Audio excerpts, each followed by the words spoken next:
So update tayo ng oras. Ang oras po ay 7:20 ng gabi. So yung iba is nagliligpit na, no, yung mga ilang kababayan natin dito. At para pang ready, para bukas naman. Yan, may bangos, marami tayong bangos. Ito guys, so bangos 100. Itong tambakol 180. Yung ating itong salmon. Hello ate. Ano to te? Salmon? Oh, buti mabili ito 180 lang guys. 180. Hindi ka ba mag-yelo? Mamaya pa. May 160 tayong ano ayun. Pusit ano? So maganda tong salmon. 180 kilo. Ako lang kasi mag-isa eh. Puno na nga yung rep ko eh. Hipon ang target ko yun. Hipon. Teka lang taas eh. Ang taas eh. Magtalo pa rin na siya. Hindi, nire-repack ko kasi. Kaya padala sa kondo. Teka lang, ang taas eh. Mataas ba hipon tayo? Mataas ang hipon? Ngayon kaya? Ay, kuya. Salmon no? 180. Bibili sa akin.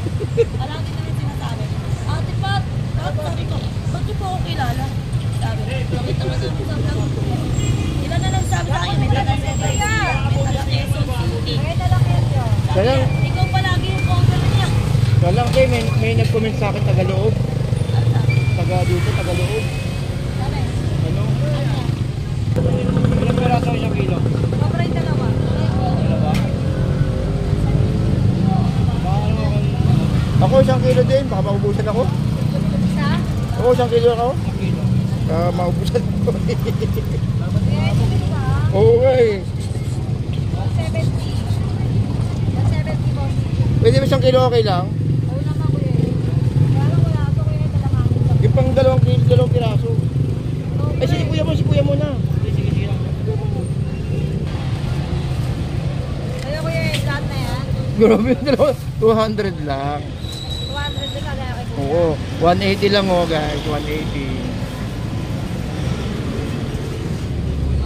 Naku, may mag-react na naman sa video natin. Sasabihin na naman nila, mura na naman sa labas. Alo, mahal-mahal. 180. Okay. Kaya, dyan na yan eh. Kaya. Okay, sige. Total, nandito na rin lang. Ipaliwanag ko tong salmon na to. Ito ay di, ano ko lang to ha. Komento ko lang dito sa ating salmon. Guys, kaya ito, mura tong salmon na to. Ipapaliwanag ko yun sa ating nakikinig ko. Ate, di ba sa madaling araw, di ba bumibili kayo ng maramihan? Ayan. Kaya mura po dito sa may tumpukan dito. Kasi dun sa loob, kinukuha nila po ito ng sa maaga, yung maramihan. Pakyawan talaga. Hindi sila kumukuha ng kilo-kilo, kumukuha sila ng kahon-kahon po sa loob. At kumukuha po sila ng mga alas 4 madaling araw. Lahatan. May mga kilala na po sila sa loob. Kaya imbis na yeluhan po nila yung produkto nila na dadalhin papabalik ng Zambales o Batangas, ibibigay na po nila dito ng mas murang halaga sa mga taga-tumpukan. Kaya yun ang dahilan kung bakit mura po ang isda sa tumpukan. Tama ba te? Tama ba te? Yun. Kasi may mga nag-react eh. May nag-comment kanina. Masabi, Bakit daw mas mura daw yung isda sa tumpukan kaysa daw sa loob? sa loob kasi, may binabayaran sila. Ayun, isa pa yun. May binabayaran po silang pwesto. Ay, wag kong ilagay yun. Baka sabihin wala kayong pwesto. Black market po kasi. Hindi, i-edit ko naman to eh. Hindi, may bayad naman. Kaya Dito? Hindi ganun kamahal. Hindi, wag niya burahin lang natin yun. Yeah, may bayad naman hindi ganun kamahal. Okay lang. O sige. Ayun, so guys, dito kasi sa loob po kasi. May huli kasi ito. Oo, may huli kasi to. Pero nagbabayad din naman sila. Kaya lang kalimitan po kasi dito yung mga galing sa loob na hindi na po dadalhin ng mga pabalik ng kanilang mga lugar-lugar. Iniiwan or ibibenta na po sa mga tagalabas dito po sa tumpukan. Kaya medyo mura po ang isda po natin dito. Pero yung kalidad po niyan is maganda naman po yan kasi galing din po sila sa yelo eh. Yung mga kalidad po ng produkto po natin. Kaya nga iniiwasan nga ho nila na magtinda ng mainit. Yung mainit yung panahon, kumari, pag mainit talaga, umaalis na po sila. Kasi nga nasisira po yung mga isda po natin. Hindi lang po yan, marami pa tayong mga produkto tulad ng mga hipon. Tulad po ng hipon, yung hipon po natin is binibili po yan is kahon-kahon po. Hindi po per kilo, kahon-kahon. Diba te? Ayan. Talaga. Oh, yan guys, oh. Hindi naman lahat mura, siyempre hindi naman lahat ano, no. Kumbaga, ito lang po is Nakaraan, mura yan. Ngayon, oo, medyo may time na mahal ang isda sa tumpukan. Meron din naman panahon na mura. Hindi po lahat ng panahon is mura, di ba, te? May time na mahal din. Oo. Oo, yun sa market 3. Inaangkat din iba sa market 3. Galing pa lang na botas. Yan, ha. Yan. Oo. Kumbaga, pinapaliwanag natin dito na sa ganun, sa maging aware din yung mga ibang ibang tag ito. Total, nandito na rin lang, paliwanag ko na nga rin. Oh, okay, sige, total, wala namang si ate. Guys, paliwanag ko yung kung bakit daw hindi daw pumapasok sa loob ng ng ate, may mga nag-comment sa akin. Bakit daw hindi ako nagba-vlog sa loob ng palengke ng Malabon Central Market? Ito po ang paliwanag ko, guys. Doon po sa may Malabon, pakita ko sa inyo. Total, sige, total, dito na rin lang. Okay guys, doon po sa may Malabon Central Market po kasi, yung kapag nagbablog po kasi kami doon is marami po talaga kasi music May mga music po kasi doon sa loob po ng Malabon Central Market na iniiwasan po namin gawa nga ng baka makapiright po kami. So, syempre, yung mga taga-palengke sa loob, private po nila yun. Anytime, pwede po silang maggawa ng, or magpatugtog. Yun po yung iniiwasan po namin na nag-upload ng mga video na iniiwasan po namin yung mga music or makapiright. O gumagawa rin naman po kami ng mga video po dyan. Tulad po nakaraan natin, may mga video po tayong ginawa dyan. Shoutout po kay mga Edwin, tsaka po yung kinakainan ko na lugawan po sa loob. Binablog po natin yan. So, kada video po natin, or hindi man palagi, binabanggit ko po yung Malabon Central Market na meron po tayong palengke sa loob.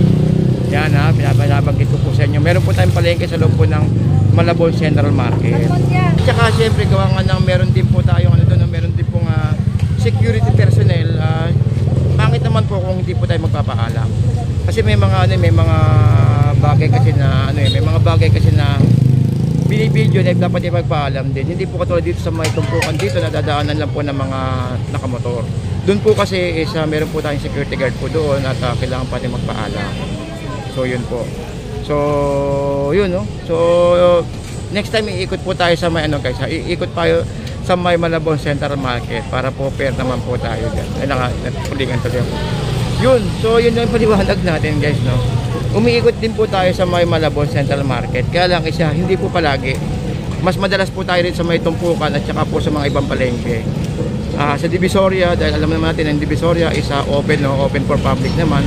Kaya walang problema. Yun po. So siguro buti masamahan niyo ako sa loob, mag-ikot tayo sa may loob. Mag-ikot tayo sa may loob sa may loob ng ng Fishport. Kasi tingnan natin yung mga presyuhan. Okay? Thank you po, thank you. Pag panahon ng mura din ang hipon talaga. Kaya nga Boss, pampano natin? 50, pampano. Laki. Sige, boss. Oy. Kaya sa limasag na ganyan tayo, magkano kayo? 120. Dito sa Dito, baka? 230. 230. Tawilis, 120. 2 piso. Sir, ito ka na lang, sir. 240. Sa malaki.